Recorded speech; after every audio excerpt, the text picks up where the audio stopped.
বাংলাদেশের প্রথম railway station Jagati 1862 সালে 15 নভেম্বর এটি উদ্বোধন হয়। আর তারপর থেকে এই রেলওয়ে স্টেশন চলতে থাকে।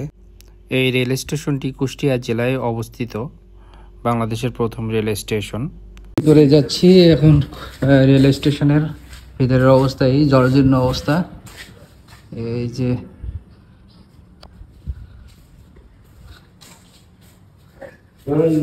জরাজীর্ণ অবস্থা রোডের, এগুলো কাঠের দরজা, মানে এগুলা হ্যাঁ কাঠের দরজা।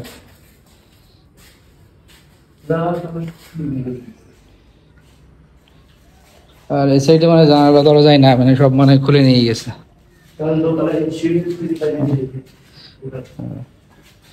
জরাজীর্ণ রেলওয়ে স্টেশন, বাংলাদেশের প্রথম রেলওয়ে স্টেশন এটি।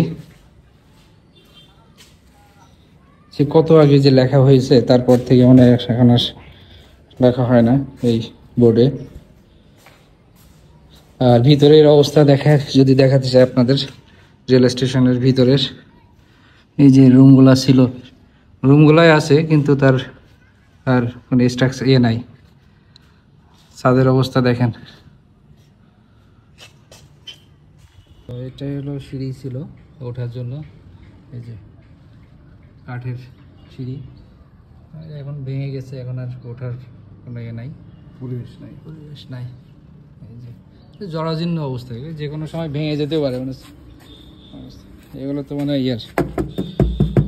টিনের পুরাতন, এটা আর এই যে 100 বছর পুরাতন টিন, এটা 150 বছরের। 1862 সালের নির্মাণ হয় এই রেল স্টেশন। বাংলাদেশের প্রথম রেল স্টেশন এবং ব্রিটিশ আমলের, ব্রিটিশদের তৈরি। পশ্চিমবঙ্গের রানাঘাট থেকে এখানে একটা ট্রেন স্টপ। হ্যাঁ, পশ্চিমবঙ্গের রানাঘাট থেকে রানাঘাট থেকে এখানে হচ্ছে ট্রেন। এই যে মোহিনীমোহন মিল আছে, হ্যাঁ মোহিনীমোহন মিল কুষ্টিয়াতে, ওটা ঐতিহাসিক একটা মিল, ওই সময় তৈরি।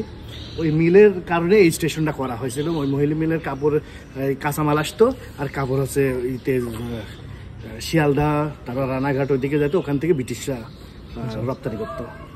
আর এখানে যে খুঁটিগুলো দেখছেন, এগুলো তো লোহার। দেখলেই বোঝা যায় যে কত পুরাতন একটা, যে ইলেকট্রিক লাইন যেগুলো আছে সবই লোহার একটা। হ্যাঁ, আপনাদের